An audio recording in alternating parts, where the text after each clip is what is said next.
Everything you think you know about the badass warriors of history is a lie. I'm sorry to be the one to break it to you, but Hollywood has been gaslighting us for decades. We all have this image in our heads, right? The Viking berserker, foaming at the mouth, wearing a helmet with giant cow horns. The noble knight weighed down by 200 pounds of steel, fighting for the honor of a lady. The disciplined samurai who would never, ever use a dishonorable weapon like a gun. Well, here is the reality check. The Vikings were actually obsessed with grooming and eyeliner. The knights were mostly glorified thugs who could do cartwheels in their armor. And the samurai? They loved guns more than a Texas Republican. Today, we are peeling back the layers of propaganda to reveal the dirty, weird, and surprisingly human truth about the ancient world's deadliest fighters. Before we destroy your childhood heroes, double-check that subscribe button. We're debunking history every single week, and you don't want to be the person at the dinner party citing fake facts. Let's start with the guys who have the best PR team in history, the Vikings. When you picture a Viking, you picture the horns. It's iconic. It's the mascot of the Minnesota Vikings. It's in every cartoon. It's the symbol of barbarian rage. But here is the buzzkill. There is precisely zero historical evidence that Vikings ever wore horned helmets into battle. Think about it purely from a physics standpoint. In a sword fight, you want to deflect blows. If you glue two giant handles to your head, all an enemy has to do is grab one and snap your neck like a glow stick. So where did the lie come from? You can blame a costume designer named Carl Emil Doppler. In 1876, he was designing costumes for Wagner's massive opera, The Ring of the Nibelung. He thought the horns looked mythic and scary. Before that opera, nobody thought Vikings looked like cows. We have literally rewritten history because of a theater kid's fashion choice. But the deception goes deeper than hats. You picture Vikings as filthy, mud-covered savages, right? Rotting teeth, smelling like a wet dog. Actually, Vikings were the pretty boys of the Dark Ages. Archaeologists have excavated hundreds of Viking graves. And do you know what they find more than swords? Grooming kits, tweezers, razors, ear spoons, and combs. Historical accounts from the English, who actually were kinda dirty, complain that the Vikings were stealing all the English women.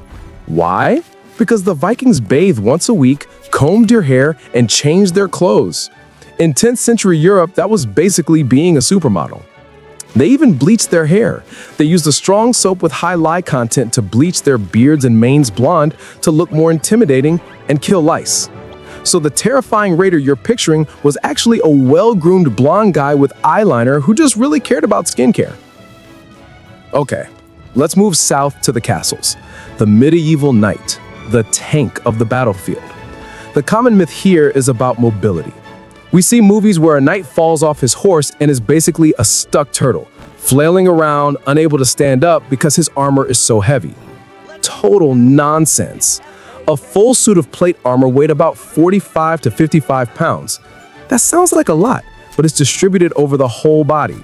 Compare that to a modern US Marine who carries about 90 to 100 pounds of gear in a backpack on just their shoulders. Knights were athletes. We have historical manuals showing knights in full armor, climbing ladders, vaulting onto horses, and yes, doing cartwheels. If a knight fell down, he stood right back up and stabbed you. The idea that they were slow, clanking robots was invented by Victorian historians who were looking at rusted, decorative parade armor that wasn't meant for fighting. But the biggest lie about knights isn't physical, it's moral. The code of chivalry. We use chivalry today to mean holding the door open for someone or being polite. But in the Middle Ages, chivalry had nothing to do with being a nice guy. It was a code of conduct for horse ownership and war. The word comes from the French cheval, meaning horse. Chivalry was basically an employee handbook for mercenaries. It said, don't kill your own lord, keep your weapons clean, and don't run away. It didn't say, be nice to peasants. In fact, knights were often absolute nightmares to the common people. They were the enforcers of the feudal system. If a village didn't pay taxes, the chivalrous knight was the one sent to burn their houses down and beat them up. The romantic image of the white knight saving the day was created hundreds of years later by writers like Sir Walter Scott, who wanted to romanticize the past. And finally, we reach the ultimate warrior hipsters, the samurai. Pop culture tells us the samurai were spiritually pure warriors who lived by the code of Bushido. They considered the sword the soul of the samurai and looked down on cowardly weapons like bows or, heaven forbid, firearms. I hope you're sitting down for this. The samurai loved guns. In 1543, Portuguese traders introduced the matchlock musket to Japan. Did the samurai say, "No, this lacks honor, take it away"? No. They said, "I'll take 5,000 of them." Within a few decades, Japan had more guns than any country in Europe. The famous Battle of Nagashino in 1575 wasn't won by epic sword duels. It was won because Oda Nobunaga lined up 3,000 samurai with muskets and mowed down the enemy cavalry. The sword was a sidearm. It was the pistol of the era. The primary weapon of a samurai was the bow, and later, the gun. And let's talk about that famous honor. We imagine honorable duels at sunset, but there was a practice in feudal Japan called tsujigiri. Literally translated, it means crossroads killing. When a samurai got a new sword, he needed to test if it was sharp enough to cut through bone. But you can't just test it on a tree. So some samurai would go out at night, hide at a crossroads, wait for a random unarmed peasant to walk by, and cut them in half, just to test the blade. That doesn't sound very Bushido, does it? In fact, the strict code of Bushido that we read about today was largely formalized after the samurai stopped fighting, during the peaceful Edo period when they became bureaucrats.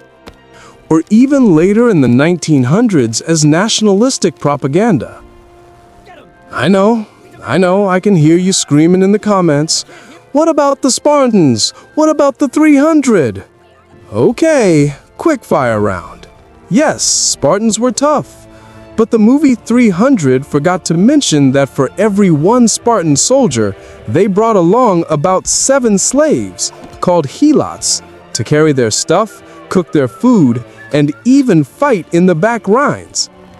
The 300 who stood against Persia were actually backed up by about 7,000 other Greeks from Thespae and Thebes. When the Spartans stayed behind to die, 700 Thespians stayed with them. But nobody makes movies about the Thespians because their name sounds like actors. So why do we lie? Why do we cling to the horned helmet, the chivalrous knight, and the Zen samurai? Because the truth is boring, and the truth is scary. We want to believe that war used to be noble. We want to believe that there was a time when men were honorable, battles were fair, and good guys were white while bad guys were black. But history isn't a Marvel movie. It's messy. It's practical. Vikings didn't care about fashion. They wanted to scare you. Knights didn't care about romance. They wanted to stay alive and get paid. Samurai didn't care about sword soul poetry. They wanted to win the battle by any means necessary, even if that meant shooting you from a distance.